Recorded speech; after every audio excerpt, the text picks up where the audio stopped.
Hello friends, नमस्कार।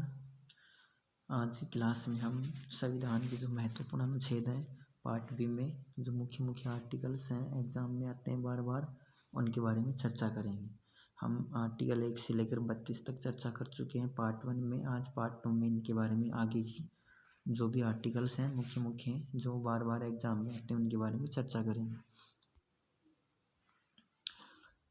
देखो, article हम बात कर चुके हैं 32 तक की बात कर चुके हैं अपन, यानी यहाँ तक की बात कर चुके हैं जो अपने फंडामेंटल राइट्स मूल अधिकारों से संबंधित हैं, वहाँ तक बात कर चुके हैं।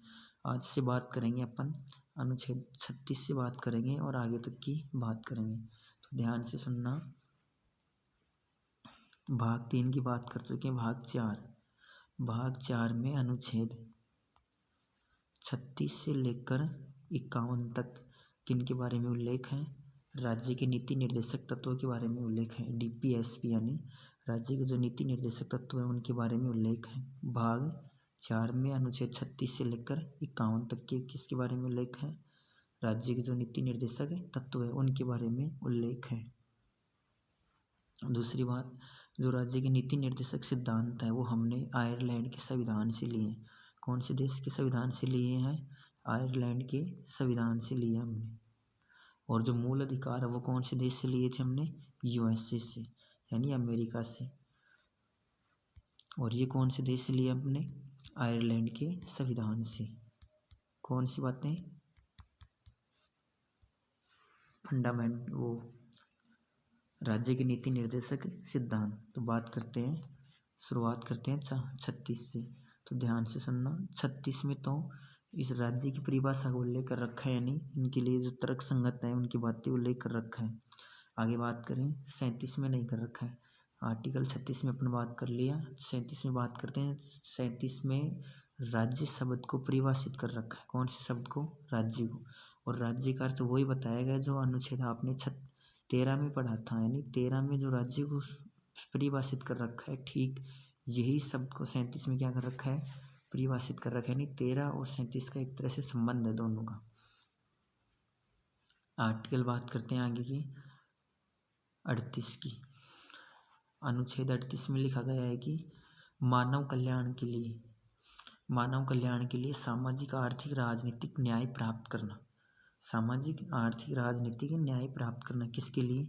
मानव कल्याण के लिए, यानी मानव विकास के लिए। आगे बात करेंगे आर्टिकल्स 39 की। 38 हो चुका है, 39 में लिखा गया है कि मानव कल्याण के लिए, किसके लिए? मानव कल्याण के लिए जो उत्पादन के संसाधन है, भौतिक संसाधन है, उनका एक समान तरीके से बंटवारा किया जाए और सभी को समानता के आधार पर बांटा जाए। किन संसाधनों को? उत्पादन के संसाधनों को, जो भौतिक संसाधन है उनको सभी को एक समान तरीके से बांटा जाए। किस में किया गया है? आर्टिकल 39 में तो इस बात का उल्लेख है। आगे बात करते हैं 40 के बारे में हमारे सामने पहले से लिखा हुआ है। ग्राम पंचायतों का गठन, यानी जो गांधीवादी सिद्धांत हैं उनके बारे में है। गांधी जी के विचार है वो आर्टिकल 40 में सीधे सीधे दिख रहे हैं कि सभी ग्राम पंचायतों का गठन करना और उनको आवश्यक जो उपयोगी है वो सभी उनको क्या देना? शक्तियाँ देना। तो 40 में किस बात का उल्लेख है? ग्राम पंचायतों के गठन का उल्लेख है, यानी संगठन स्थापना का उल्लेख है। बात करते हैं 41 इसमें नहीं दे रखा है और इसमें 42 भी नहीं देखा है, न 43 दे रखा है। 41 में बोला गया है शिक्षा पाना, रोजगार पाना। तो बात करते हैं अपन 41 की डायरेक्ट। अब 41 में लिखा गया है शिक्षा लेना, शिक्षा पाना, रोजगार पाना। क्या पाना? शिक्षा पाना और रोजगार पाना। इसके अलावा जो पिछड़े हुए वर्ग है उनके जो आर्थिक हित है उनको बढ़ावा देना। ये किस में लिखा गया? 41 में। आर्टिकल 42 में लिखा गया है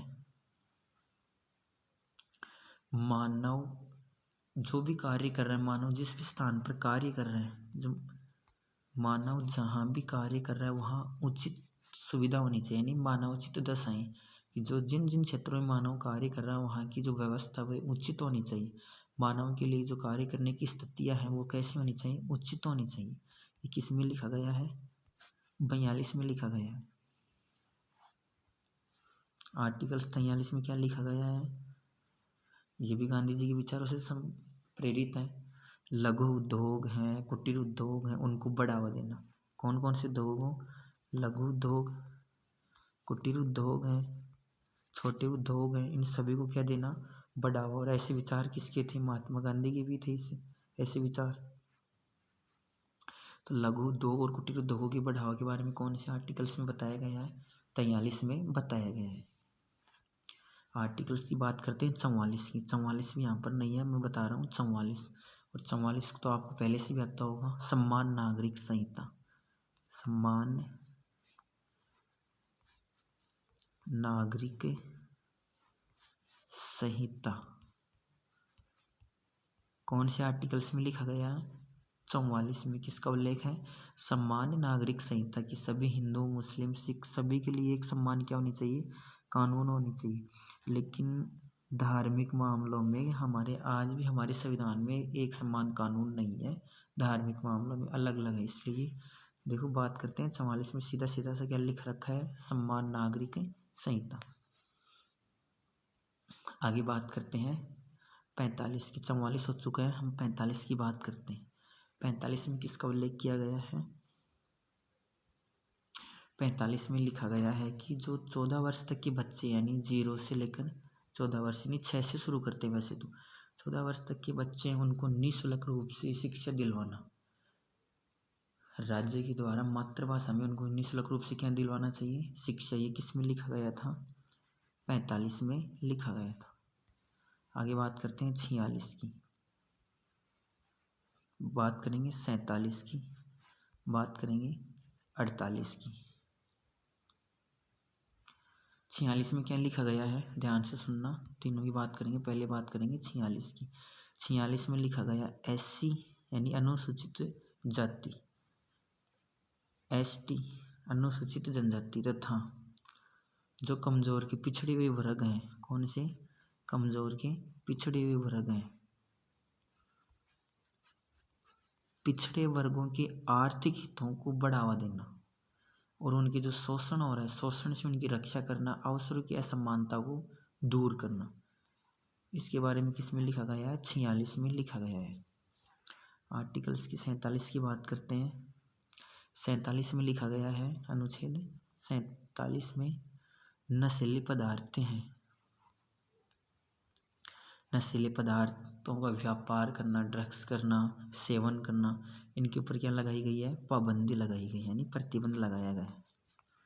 किसमें, 47 में नशीली पदार्थों के सेवन के बारे में प्रतिबंध किया गया आर्टिकल से 47 में।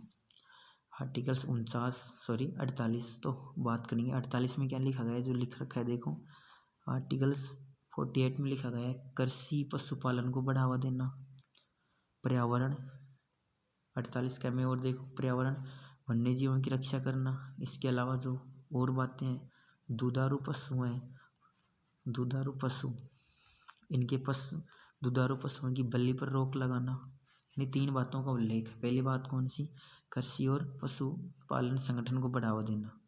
दूसरी, पर्यावरण वन्य जीव संरक्षणों की क्या करना, रक्षा करना। अगला कौन सा, तीसरा पॉइंट क्या लिखा गया है, दुधारू पशुओं की जो बलि लगाते हैं उनके ऊपर क्या करना, रोक लगाना। ये किस में लिखा गया, 48 में। बात करते हैं 49 की। 49 में लिखा गया कि राष्ट्रीय स्मारक स्थान है, महत्व के स्थान है, जो हमारे देश की गौरवशाली को बढ़ावा देते हैं, कल्चर को बढ़ावा देते हैं, उनकी रक्षा करना, संरक्षण करना, सुरक्षा करना। किस में लिखा गया है, 49 में। और 50 में क्या लिखा गया, आर्टिकल से 50 में क्या लिखा गया है, कार्यपालिका से न्यायपालिका को अलग करना। पृथक्करण का मतलब क्या होता है, अलग। कार्यपालिका से किसको करना, न्यायपालिका को अलग करना। किस में लिखा गया है, 50 में। आर्टिकल 51 में क्या लिखा गया है, अंतर्राष्ट्रीय संधि और कानूनों की सुरक्षा करना। यानी हमारा जो देश विदेशों से जो भी संधियाँ करता है, समझौता करता है, वो किस में लिखा गया है, अनुच्छेद 51 में क्या लिखा गया है। यहाँ गए तुम्हारे समझ में। तो और सीधा सा प्रश्न आता है, अंतर्राष्ट्रीय संधि समझौते की प्रावधानों का उल्लेख है कौन से आर्टिकल में, 51 में उल्लेख है। ये हमारे जो 36 से लेकर 251 तक हैं और भाग 4 में राज्य के जो नीति निर्देशक तत्व हैं उनके बारे में उल्लेख था, हमने इनके बारे में डिस्कस कर लिया। दूसरी बात, राज्य के नीति निर्देशक सिद्धांत हैं ये वाद योग्य नहीं है, न तो वाद योग्य है और न ही कानूनी है। बस इसका उद्देश्य क्या था, ये सिद्धांतों को लागू करने का हमारा उद्देश्य क्या था, एक कल्याणकारी राज्य की स्थापना करना। कैसे राज्य की स्थापना करना, कल्याणकारी राज्य की स्थापना करना। दूसरा उद्देश्य क्या था कि जो भी भविष्य में आने वाली सरकार जो भी नीतियां बनाए तो इन निर्देशों को ध्यान में रखें, इन निर्देशों को ध्यान में रखें। जो भी सरकार भविष्य में कानून बनाए वो सभी इनको क्या रखें, निर्देशों को ध्यान में रखें। ये उद्देश्य था हमारा मूलभूत राज्य के नीति निर्देशक सिद्धांतों को लेकर। आगे बात करते हैं अपन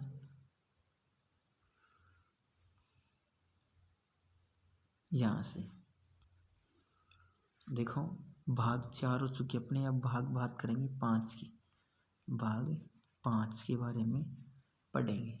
भाग 5 में अनुच्छेद 52 से लेकर ठीक 151 तक किसका उल्लेख कर रखा है, संघ का, संघ का उल्लेख कर रखा है। भाग 5 में अनुच्छेद 52 से लेकर ठीक 151 तक किसका उल्लेख कर रखा है, संघ का उल्लेख कर रखा है। यानी राष्ट्रपति, पार्लियामेंट, संसद, लोकसभा, राज्यसभा, सर्वोच्च न्यायालय, हाई कोर्ट, सुप्रीम कोर्ट, इन सभी के बारे में किस में उल्लेख कर रखा है, भाग 5 में। यानी केंद्र सरकार के बारे में कौन से भाग में उल्लेख कर रखा है, 5 में। अनुच्छेद कहाँ से शुरू हो जाते हैं, 52 से लेकर 151 यानी 151 तक केंद्र सरकार के बारे में उल्लेख कर रखा है, यानी संघ के बारे में उल्लेख कर रखा है। हमारा एक टॉपिक बीच में रह गया है, वो बाद में कर लेंगे। अनुच्छेद 51 का मूल कर्तव्य का रह चुका है, देखो ये रहा, चलो इसको भी कर लेते हैं अभी। एक शब्द आता है मूल कर्तव्य।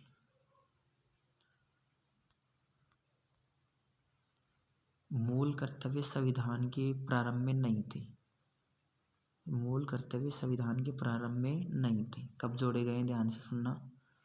42वां अमेंडमेंट ऑफ द कॉन्स्टिट्यूशन 1966 यानी 42वां संविधान संशोधन अधिनियम 1976 के द्वारा ये मूल कर्तव्य भारतीय संविधान में जोड़े गए हैं। ठीक है, प्रारंभ में कितने जोड़े गए, एक बार में 10 मूल कर्तव्य।